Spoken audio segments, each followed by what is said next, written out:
MTC 2211 number 18. Dear Mr. Krull. I have greatly enjoyed working at Trincom Enterprises as a sales manager. Trincom Enterprises.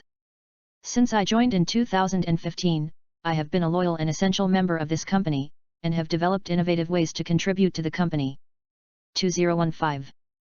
Moreover, in the last year alone, I have brought in 2 new major clients to the company, increasing the company's total sales by 5%. 5%. Also, I have voluntarily trained 5 new members of staff, totaling 35 hours. 535. I would therefore request your consideration in raising my salary, which I believe reflects my performance as well as the industry average. I look forward to speaking with you soon. Kimberly Morse. Kimberly Morse. MTC. Good job. Let's start. MTC 2211 number 19. On one beautiful spring day, I was fully enjoying my day off. I arrived at the nail salon, and muted my cell phone so that I would be disconnected for the hour and feel calm and peaceful. I was so comfortable while I got a manicure. As I left the place, I checked my cell phone and saw 4 missed calls from a strange number. I knew immediately that something bad was coming, and I called back. A young woman answered and said that my father had fallen over a stone and was injured, now seated on a bench. I was really concerned since he had just recovered from his knee surgery. I rushed getting into my car to go see him. MTC. Good job. Let's start. MTC 2211 number 20. You already have a business and you're about to launch your blog so that you can sell your product. Unfortunately, here is where a business mind can be a bad thing. Most people believe that to have a successful business blog promoting a product, they have to stay strictly on the topic. If all you're doing is shamelessly promoting your product, then who is going to want to read the latest thing you're writing about? Instead, you need to give some useful or entertaining information away for free so that people have a reason to keep coming back. Only by doing this can you create an interested audience that you will then be able to sell to. So, the best way to be successful with a business blog is to write about things that your audience will be interested in. MTC. Good job. Let's start. MTC 2211 number 21. Our language helps to reveal our deeper assumptions. Think of these revealing phrases. When we accomplish something important, we say it took blood, sweat, and tears. We say important achievements are hard-earned. We recommend a hard day's work when day's work would be enough. When we talk of easy money, we are implying it was obtained through illegal or questionable means. We use the phrase "that's easy for you to say" as a criticism, usually when we are seeking to invalidate someone's opinion. It's like we all automatically accept that the right way is, inevitably, the harder one. In my experience, this is hardly ever questioned. What would happen if you do challenge this sacred cow? We don't even pause to consider that something important and valuable could be made easy. What if the biggest thing keeping us from doing what matters is the false assumption that it has to take huge effort? MTC. Good job. Let's start. MTC 2211 number 22. The old saying is that knowledge is power, but when it comes to scary, threatening news, research suggests the exact opposite. Frightening news can actually rob people of their inner sense of control, making them less likely to take care of themselves and other people. Public health research shows that when the news presents health-related information in a pessimistic way, people are actually less likely to take steps to protect themselves from illness as a result. A news article that's intended to warn people about increasing cancer rates, for example, can result in fewer people choosing to get screened for the disease because they're so terrified of what they might find. This is also true for issues such as climate change. When a news story is all doom and gloom, people feel depressed and become less interested in taking small, personal steps to fight ecological collapse. MTC. Good job. Let's start. MTC 2211 number 23. The most remarkable and unbelievable consequence of melting ice and rising seas is that together they are a kind of time machine, so real that they are altering the duration of our day. It works like this: as the glaciers melt and the seas rise, gravity forces more water toward the equator. This changes the shape of the Earth ever so slightly, making it fatter around the middle, which in turn slows the rotation of the planet similarly to the way a ballet dancer slows her spin by spreading out her arms. The slowdown isn't much, just a few thousandths of a second each year, but like the barely noticeable jump of rising seas every year, it adds up. 1. When dinosaurs lived on the Earth, a day lasted only about 23 hours. 2. 3. MTC. Good job. Let's start. MTC. 2211 number. 24. Have you ever brought up an idea or suggestion to someone and heard them immediately say no, that won't work? You may have thought, he/she didn't even give it a chance. How do they know it won't work? When you are right about something, you close off the possibility of another viewpoint or opportunity. Being right about something means that it is the way it is, period. You may be correct. Your particular way of seeing it may be true with the facts. However, considering the other option or the other person's point of view can be beneficial. If you see their side, you will see something new or, at worst, learn something about how the other person looks at life. Why would you think everyone sees and experiences life the way you do? Besides how boring that would be, it would eliminate all new opportunities, ideas, invention, and creativity. MTC. Good job. Let's start. MTC. 2211 number. 26. Margaret Knight was an exceptionally prolific inventor in the late 19th century. Journalists occasionally compared her to Thomas Edison by nicknaming her a woman Edison. Margaret Knight 19, Edison Thomas Edison. From a young age, she built toys for her older brothers. After her father died, Knight's family moved to Manchester. Manchester. Knight left school in 1850, at age 12, to earn money for her family at a nearby textile factory, where she witnessed a fellow worker injured by faulty equipment. Knight 1850-12. That led her to create her first invention, a safety device for textile equipment, but she never earned money from the invention. She also invented a machine that cut, folded and glued flat-bottomed paper bags and was awarded her first patent in 1871 for it. 1871. It eliminated the need for workers to assemble them slowly by hand. Knight received 27 patents in her lifetime and entered the National Inventors Hall of Fame in 2006. Knight 27-2006. MTC. Good job. Let's start. MTC. 2211 number. 29. You may have seen headlines in the news about some of the things machines powered by artificial intelligence can do. However, if you were to consider all the tasks that AI-powered machines could actually perform, it would be quite mind-blowing. AI. One of the key features of artificial intelligence is that it enables machines to learn new things, rather than requiring programming specific to new tasks. Therefore, the core difference between computers of the future and those of the past is that future computers will be able to learn and self-improve. In the near future, smart virtual assistants will know more about you than your closest friends and family members do. Can you imagine how that might change our lives? These kinds of changes are exactly why it is so important to recognize the implications that new technologies will have for our world. MTC. Good job. Let's start. MTC. 2211 number. 30.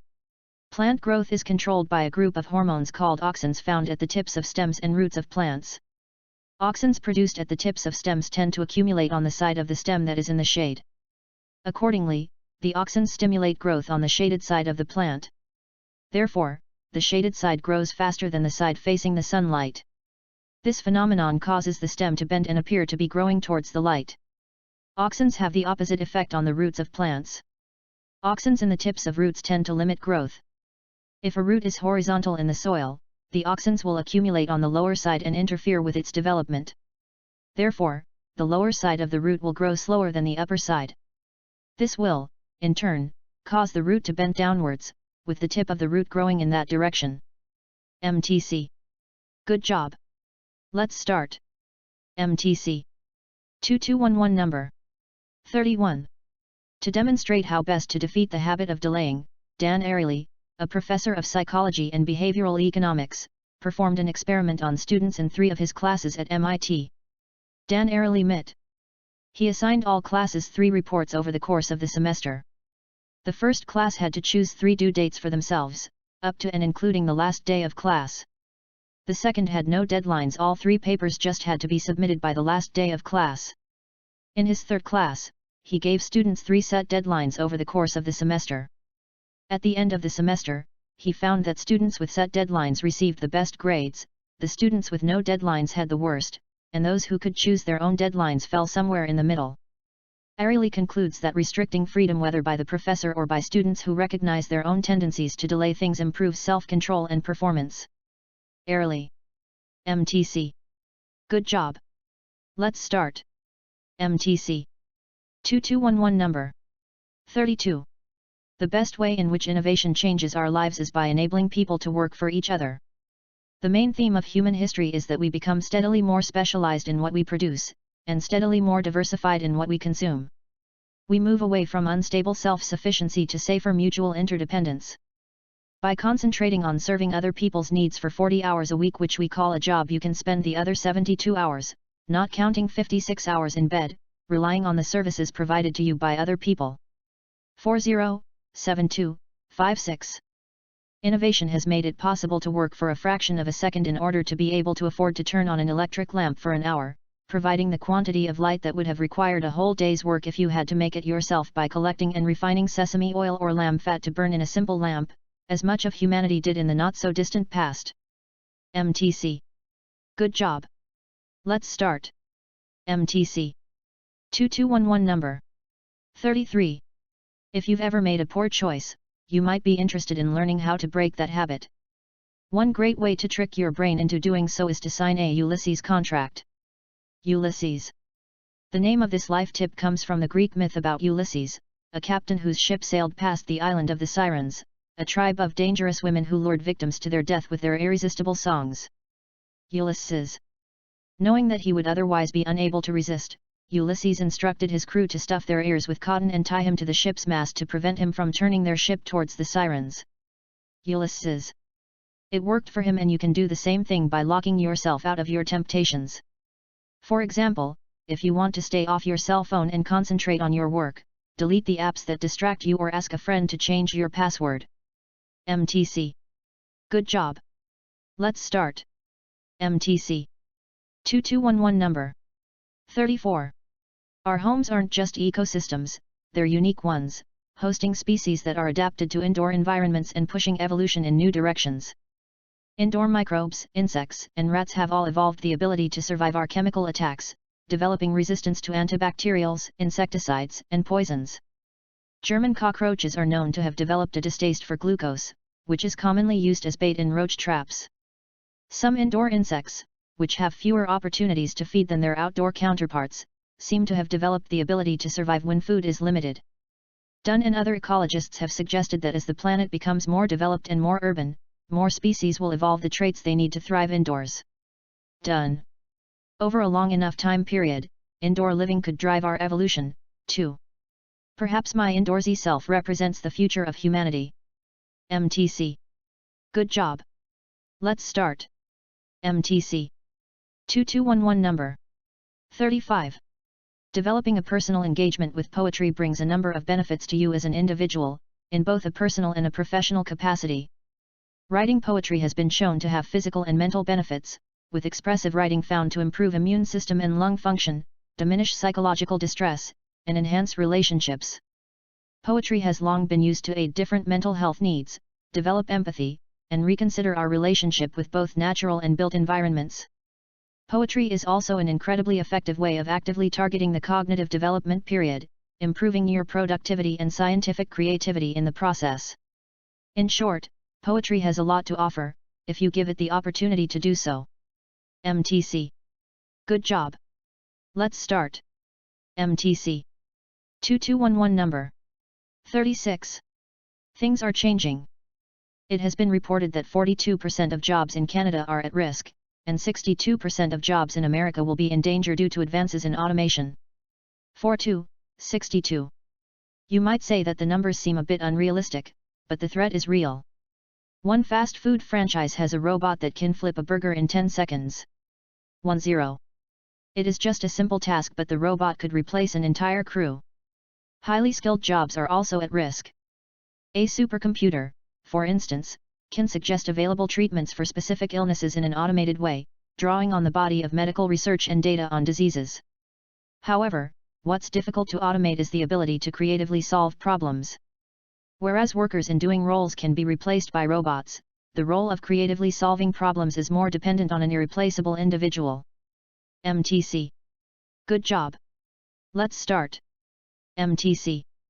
2211 number 37. Each beech tree grows in a particular location and soil conditions can vary greatly in just a few yards. The soil can have a great deal of water or almost no water. It can be full of nutrients or not. Accordingly, each tree grows more quickly or more slowly and produces more or less sugar, and thus you would expect every tree to be photosynthesizing at a different rate. However, the rate is the same. Whether they are thick or thin, all the trees of the same species are using light to produce the same amount of sugar per leaf. Some trees have plenty of sugar and some have less, but the trees equalize this difference between them by transferring sugar. This is taking place underground through the roots. Whoever has an abundance of sugar hands some over, whoever is running short gets help. Their network acts as a system to make sure that no trees fall too far behind. MTC. Good job. Let's start. MTC. 2211 number 38. Should we use language to understand mind or mind to understand language? Analytic philosophy historically assumes that language is basic and that mind would make sense if proper use of language was appreciated. Modern cognitive science, however, rightly judges that language is just one aspect of mind of great importance in human beings but not fundamental to all kinds of thinking. Countless species of animals manage to navigate the world, solve problems, and learn without using language, through brain mechanisms that are largely preserved in the minds of humans. There is no reason to assume that language is fundamental to mental operations. Nevertheless, language is enormously important in human life and contributes largely to our ability to cooperate with each other in dealing with the world. Our species Homo sapiens has been astonishingly successful, which depended in part on language, first as an effective contributor to collaborative problem solving and much later, as collective memory through written records. MTC. Good job. Let's start. MTC. 2211 number 39. Take 2 glasses of water. Put a little bit of orange juice into one and a little bit of lemon juice into the other. What you have are essentially 2 glasses of water but with a completely different chemical makeup. If we take the glass containing orange juice and heat it, we will still have 2 different glasses of water with different chemical makeups, but now they will also have different temperatures. If we could magically remove the glasses, we would find the 2 water bodies would not mix well. Perhaps they would mix a little where they met. However, they would remain separate because of their different chemical makeups and temperatures. The warmer water would float on the surface of the cold water because of its lighter weight. In the ocean we have bodies of water that differ in temperature and salt content. For this reason, they do not mix. MTC. Good job. Let's start. MTC. 2211 number 40. One of the most powerful tools to find meaning in our lives is reflective journaling, thinking back on and writing about what has happened to us. In the 1990s, Stanford University researchers asked undergraduate students on spring break to journal about their most important personal values and their daily activities. 1990 Stanford University. Others were asked to write about only the good things that happened to them in the day. 3 weeks later, the students who had written about their values were happier, healthier, and more confident about their ability to handle stress than the ones who had only focused on the good stuff. 3. By reflecting on how their daily activities supported their values, students had gained a new perspective on those activities and choices. Little stresses and hassles were now demonstrations of their values in action. Suddenly, their lives were full of meaningful activities. And all they had to do was reflect and write about it, positively reframing their experiences with their personal values. MTC. Good job. Let's start. MTC. 2211 number 4142. Mike May lost his sight at the age of 3. Mike May. Because he had spent the majority of his life adapting to being blind and even cultivating a skiing career in this state, his other senses compensated by growing stronger. However, when his sight was restored through a surgery in his 40s, his entire perception of reality was disrupted. 40.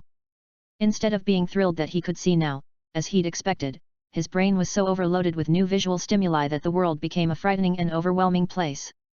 After he'd learned to know his family through touch and smell, he found that he couldn't recognize his children with his eyes, and this left him puzzled. Skiing also became a lot harder as he struggled to adapt to the visual stimulation. This confusion occurred because his brain hadn't yet learned to see. Though we often tend to assume our eyes function as video cameras which relay information to our brain, advances in neuroscientific research have proven that this is actually not the case.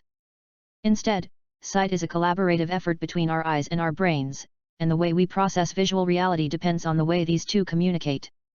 If communication between our eyes and our brains is disturbed, our perception of reality is altered accordingly. And because other areas of May's brain had adapted to process information primarily through his other senses, the process of learning how to see was more difficult than he'd anticipated. May. MTC. Good job. Let's start. MTC. 2211 number. 4345. On my daughter Marie's 8th birthday, she received a bunch of presents from her friends at school. Marie ate. That evening, with her favorite present, a teddy bear, in her arms, we went to a restaurant to celebrate her birthday. Our server, a friendly woman, noticed my daughter holding the teddy bear and said, "My daughter loves teddy bears, too." Then, we started chatting about her family. The server mentioned during the conversation that her daughter was in the hospital with a broken leg. She also said that Marie looked about the same age as her daughter. Marie. She was so kind and attentive all evening, and even gave Marie cookies for free. Marie. After we finished our meal, we paid the bill and began to walk to our car when unexpectedly Marie asked me to wait and ran back into the restaurant. Marie. When Marie came back out, I asked her what she had been doing. Marie. She said that she gave her teddy bear to our server so that she could give it to her daughter. I was surprised at her sudden action because I could see how much she loved that bear already. She must have seen the look on my face, because she said, "I can't imagine being stuck in a hospital bed. I just want her to get better soon." I felt moved by Marie's words as we walked toward the car. Then, our server ran out to our car and thanked Marie for her generosity. Marie. The server said that she had never had anyone doing anything like that for her family before. Later, Marie said it was her best birthday ever. Marie. I was so proud of her empathy and warmth, and this was an unforgettable experience for our family. MTC. Good job.